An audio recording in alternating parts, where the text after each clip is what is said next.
आणि एका 8 वेळा बोललो अजूनपर्यंत मी तो शब्द नाही वापरला जो तू आता बोलला. तू बोलू पण शकतो ना लवड्या. अरे मी अवॉइड करणार आहे तसं बोलायला. शेट हो कर्मा लागतो रे असं शब्द वापरायला. कर्मा तर नाही आहे. कर्मा दादा एक्झिस्टच नाही करत. नाही यार तू बिलकुल त्या गोष्टीमुळे भीतीमुळे हे नको. नाही, पण हे बरोबर नाही आहे कुठला पोरीला शब्द वापरायला. तुला तरी काय वाटतं राज, म्हणजे असं रंडी उंडी बोलणं कोणाला पण असं बरोबर आहे का?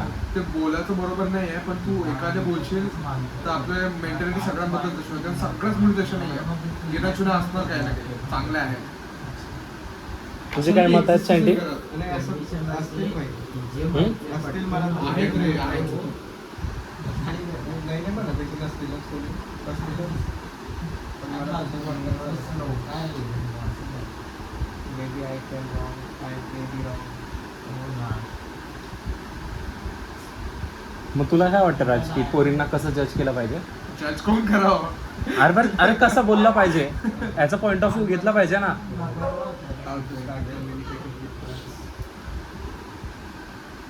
सांगशील राज, तू वाट बघतोय तुझ्या आन्सरची. काही माहित नाही यार, मी सध्या चॅटजीपीटी करतो. अरे तूच नाही करत भाई, सगळे जण करतो ना आज चॅटजीपीटी. तू रिलेशनशिप बद्दल चॅटजीपीटी करतो? नाही.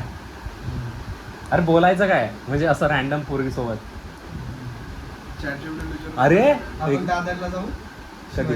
एक सेकंड, हा प्रश्नाचं उत्तर रोहित देऊ शकतो. रॅन्डम पोरीसोबत का बोलायचं? तो बोलते भाई. आपण जाऊ तो तिकडे चीनाला आहे रे साला, बहुत बोलते तो, बहुत बोलते भाई. बोलू नाही आला, अजूनही बोलून आला ते. अजूनही बोलताय. अरे त्याच्या नशिबात पोरीच आहेत रे साल्याच्या. त्याच्या नशिबात नाही, त्याच्या ऍक्शन मध्ये पोरी आहे. तो एवढा 10 ठिकाणी तोंड मारणार, दोन तर येणार ना.